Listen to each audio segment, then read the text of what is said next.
The former president releasing a statement on his Truth social media platform. He says he plans to present what he calls an irrefutable report on Monday about the alleged election fraud in Georgia that will result in all charges against him and others being dropped. These are all his words.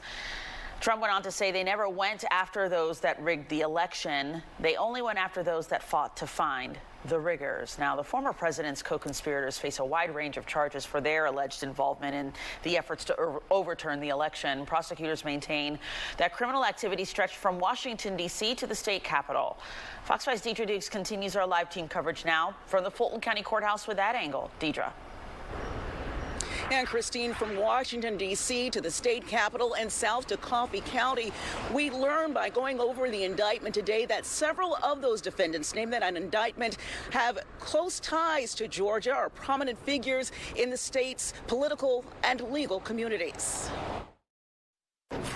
It's affected my life in a major way. The Fulton County grand jury indictment comes 1 year after former Fulton County poll workers Shay Ross and Ruby Freeman appeared before the House Select Committee investigating the January 6th Capitol attack. 3 of the 19 defendants named in the indictment, Chicago pastor Stephen Lee, Harrison Floyd, and Trevion Cootie, a celebrity publicist, are accused of harassing the women and trying to get them to confess to voter fraud after Trump and his allies falsely accused them of vote rigging during Georgia's 2020 general election. The alleged crimes committed by Trump's co-defendants spelled out in the 98-page indictment, with several Georgia attorneys, members of the state GOP, and a county elections official facing multiple charges. The prosecution maintains Trump's co-defendants knowingly and willingly joined a conspiracy to unlawfully change the outcome of the election in favor of Trump.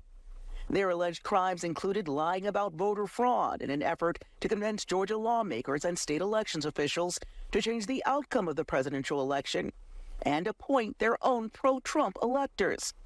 Defendants David Schaefer, the former chair of the Republican Party of Georgia, State Senator Sean Still, and Atlanta attorney Ray Smith were all participants in the now infamous pro-Trump elector meeting at the state capitol in December of 2020. The men played a prominent role in the legal strategy orchestrated by Rudy Giuliani and attorney John Eastman, who were also named in the indictment, to try to help Trump overturn the election.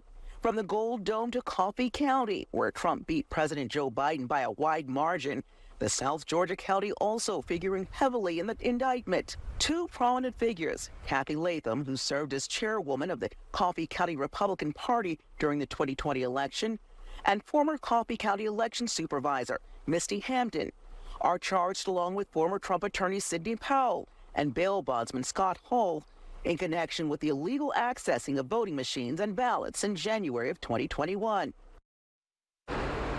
Now, we've been monitoring the activity here at the Fulton County Courthouse all afternoon. No word when those co-defendants will turn themselves in, but we are here monitoring activity, and we'll let you know as soon as they begin to do so. That's the latest here at the Fulton County Courthouse. Deidre Dukes, Fox 5 News. Deidre, thanks so much.